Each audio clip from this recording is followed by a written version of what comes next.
Science in this country and science in the world used to be democratic. All voices could be heard to find the truth. In particular, if we don't have the truth, if a hypothesis is as totally bankrupt as the virus hypothesis, that hasn't saved one single life, we are killing 180,000 people with ACT, we are paying an army of 50 to 100,000 scientists who cannot even predict the spread of AIDS. That is the time to say, where's our market economy? Does that make sense? Is the patient getting its dollar's worth of treatment?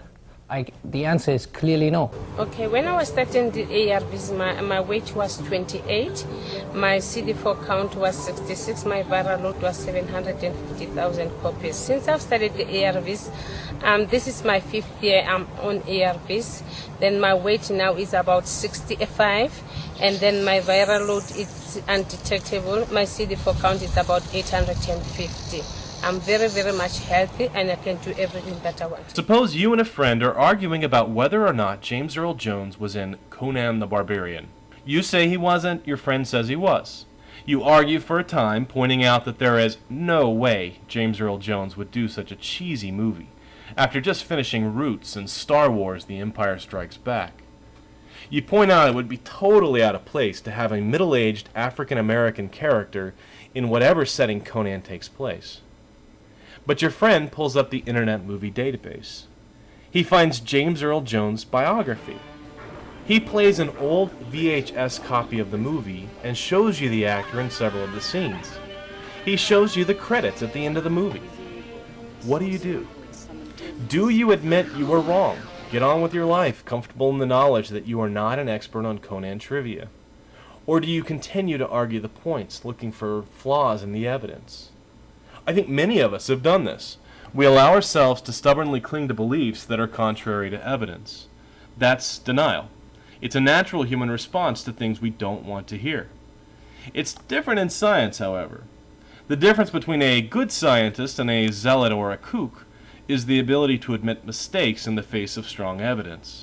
In my own graduate career, my thesis project involved a viral protein that I was certain, based on circumstantial evidence, was a key protein in activating dormant provirus. But experiment after experiment failed to produce the result I wanted to find. After 18 fruitless months, I had to switch projects. Admitting failure was one of the hardest things I had to do. But that's what good scientists do. We have a duty to the truth, and we admit we are wrong in the face of evidence. Peter Duesberg, a scientist at UC Berkeley, had a theory. He believed that AIDS, or GRIDS as it was called in the earliest days, was caused by long-term drug use, lifestyle, and especially poppers, a club drug used frequently by certain members of the male homosexual community. His theory was plausible in the absence of any other evidence. The early risk groups for the syndrome were mostly IV drug users and gay men. Very little was known about transmission and causation. It seemed like a reasonable theory, and was published in journals alongside other possible explanations. But then, human immunodeficiency virus was discovered in 1983, and the epidemiology of the disease made it obvious that it was being transmitted by intimate contact and by transfusion. The first transfusion patients and the first hemophiliacs were diagnosed. Some cases were only linked by the dentist they used. Duesberg's theory was becoming less and less plausible with each new discovery. Now, a good scientist might have walked away, admitted his theory was not supported by the new evidence, and gone back to his work on cancer. If he had, the world might be a better place. Instead, he dug his heels in. Hemophiliacs are getting the disease? Well, factor VIII is immunosuppressive. Add that to the theory. What about transfusion patients like tennis athlete Arthur Ashe? They must have had some other condition. What about the 47 laboratory workers who have contracted the disease from occupational exposure? Well, they must have all been secret homosexuals or injectable drug users. What about the millions of Africans dying from AIDS? Well, they're just sick with malaria or bacterial pathogens. Everybody knows Africans have always been sick. Add that to the theory. Duesberg had entrenched into his position and would not be budged. His papers on the topic were initially printed, but as the evidence began to go against him, his papers and grants began to be viewed with more embarrassment. His colleagues recognized that he was too invested, that his theories were becoming more elaborate and less scientific. He responded with vitriol, accusing former friends of suppressing his research, of being complicit in a cover-up. He became more and more of a contrarian, objecting to each new discovery out of hand. He continued to attempt to publish reviews of the work of others on the topic of HIV/AIDS, poking holes and insisting on artificial standards of proof. What he didn't do was to produce positive data for his own theory. His work was never on HIV. To my knowledge, he's never had HIV in his lab at UC Berkeley. His virology experience has been on animal retroviruses, unrelated to HIV, which is a specialized kind of retrovirus called a lentivirus. So he abandoned a serious effort at research and took his pet theory directly to the public. He wrote 3 books, including co-writing credit on Inventing the AIDS Virus, which was published by Harvey Bialy, who may be the topic of a future episode. The other co-author was a grad student in his lab, Brian Ellison. The two of them had a falling out over the content of the book, and Ellison published the book without Duesberg's approval. Duesberg retaliated by successfully suing Ellison. Then, according to Ellison, Duesberg also saw to it that he was denied a PhD and was thrown out of Berkeley. In Duesberg's book, he makes a number of assertions about HIV, most of which have been refuted. For example, the drug theory has been soundly refuted. Poppers, marijuana, cocaine, and heroin have all been examined for their possible effect on CD4 or CD8 counts, and have been shown repeatedly to have no effect. Meanwhile, HIV-positive Americans and Canadians are over 1,000 times more likely to develop AIDS-defining diseases, such as PCP and Kaposi sarcoma, than those who test negative.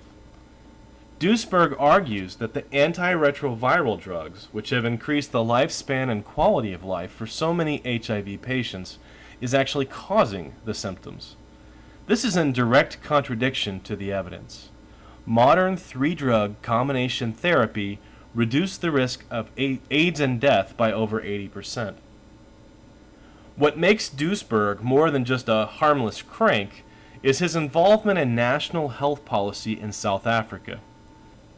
I'm quoting from Wikipedia. In 2000, Duesberg was the most prominent AIDS denialist to sit on a 44-member presidential advisory panel on HIV and AIDS convened by then-President Thabo Mbeki of South Africa.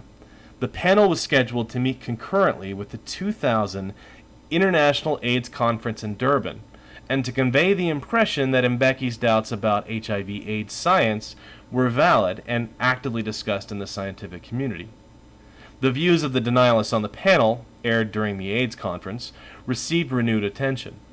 Mbeki later suffered substantial political fallout for his support for AIDS denialism and for opposing the treatment of pregnant HIV-positive South African women with antiretroviral medication.